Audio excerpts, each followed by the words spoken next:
Mwaka 1964 jeshi letu liliasisiwa rasmi mwaka huo, ambako watu wengi hawajui historia ya wakuu wa majeshi, lakini pia na hata wale ma-IGP. Na hii ni kwa sababu tu mitandao mingi imekuwa haisemi kile ambacho kinapaswa kukijua kwa vijana wetu ambao sasa hivi wamekuwa na shughuli kubwa kujishughulisha kwenye mitandao kupitia habari kadha wa kadha ambazo kimsingi nyingine zimekuwa si salama kwao. Lakini leo hii Mzee Rama ni mmoja kati ya wazee wetu ambao wana historia nzuri ya kufahamu kwa hatua mmoja baada mwingine kwa wakuu wa majeshi, lakini pia kwa wale ma-IGP. Sikiliza kwa makini historia hii kisha muhadithie mwanao.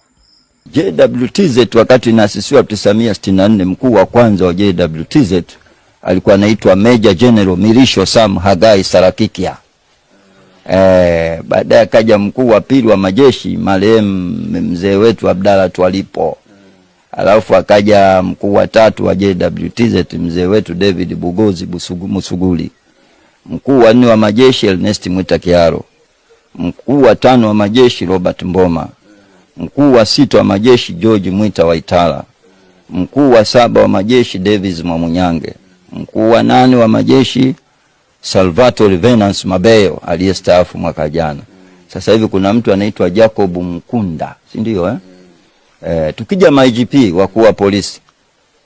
Maana jeshi la polisi lilianzishwa wakati wa ukoloni 1919. Sasa tuchukue wale wa uhuru wenyewe wa Afrika wazalendo. Wakati tunapata uhuru, mkuu wa kwanza wa jeshi mwa Afrika alikuwa anaitwa mzee wetu Elangwa na Rundu Msangi Shahidi. Yeye alizaliwa Opaleni kule tarehe 21 Januari 1915. Alafu akaja IGP namba 2 alikuwa anaitwa Hamza Azizi. Alipotoka huyo akaja IGP namba 3 alikuwa anaitwa Samuel Huma Pundugu. IGP namba 4 Philemon Mgaya. IGP namba 5 Solomon Liani. IGP namba 6 Harun Mahundi. IGP namba 7 Omar Mahita. IGP namba 8 Saidi Mwema. IGP namba 9 alikuwa balozi wa Tanzania Rwanda Ernest Mangwe. Wa 10 ndio Simon Nyahoro Silo. Wa 11 Camillus Wambura.